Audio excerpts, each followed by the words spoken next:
High, good afternoon বন্ধুরা, তোমরা সবাই কেমন আছো? আশা করছি সবাই ভালো আছো, সুস্থ আছো, যে যেখানেই আছো। অনেকদিন বাদে ক্যামেরাটা অন করলাম, আবার ভিডিও নিয়ে আসবো খুব তাড়াতাড়ি তোমাদের কাছে। কারণ আমার বাবার শরীরটা ভালো ছিল না। তোমাদের একটা ছোট্ট ক্লিপ দিয়ে দেবো। আমার বাবার নার্সিংহোমে ভর্তি ছিল, অ্যানিমিয়া হয়েছে, রক্ত দিতে হয়েছিল, সেই জন্য আমি নার্সিংহোমে বাবার সাথে ছিলাম।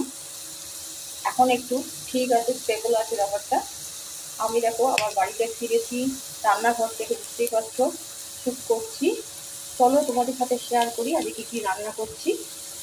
আর অবশ্যই কমেন্ট করে জানিও তোমরা সবাই কেমন আছো। আর দেখো শীত তো হালকা হালকা পড়েই গেছে, আজকে 4 নভেম্বর। আর অবশ্যই জানাবে তোমরা যে যেখান থেকে দেখছো সেখানের ওয়েদার কেমন। চলো দেখে নাও আমি আজকে কী রান্না করছি। যে আলুগুলো পুড়ে যাবে, সবার সাথে কথা বলতে পারবো। চলো দেখো তোমাদের সাথে ইত্যাদি রান্না করবো। দেখো বন্ধুরা, আজকে বানাবো ভাজা ডিমের ঝোল বা অমলেট কারি বলতে পারো। তার জন্য লম্বা করে আলু কেটে নিয়েছি। আলুগুলো প্রথমে ভালো করে ভেজে নেব।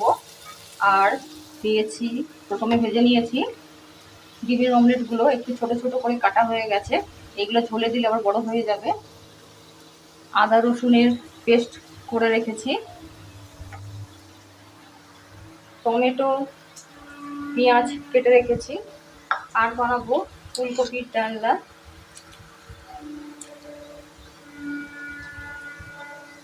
আজকের ওয়েদারটা খুব একটা বেশি রোদ্দুর জ্বলে ওঠেনি, একটা কুয়াশা কুয়াশা ভাব। এই দেখো আলুগুলো ভাজা হয়ে গেছে। আজকে তোমাদের বাড়িতে কী কী মেনু হচ্ছে অবশ্যই কমেন্ট করে জানিও। আলুগুলো ভাজা হয়ে গেছে, এবার দিয়ে দেবো পেঁয়াজগুলো।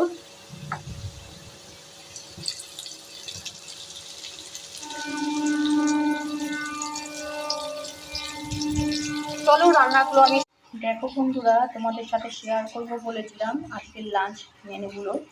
আমি তখন রান্না করছিলাম, তোমাদেরকে বলেছিলাম ফাইনাল লুকটা দেখাবো।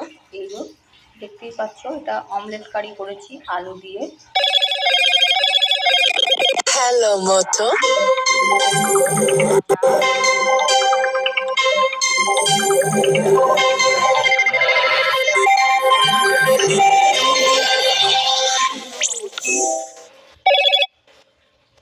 রেসিপিগুলো কেমন হয়েছে দেখতে তোমরা অবশ্যই কমেন্ট করে জানিও।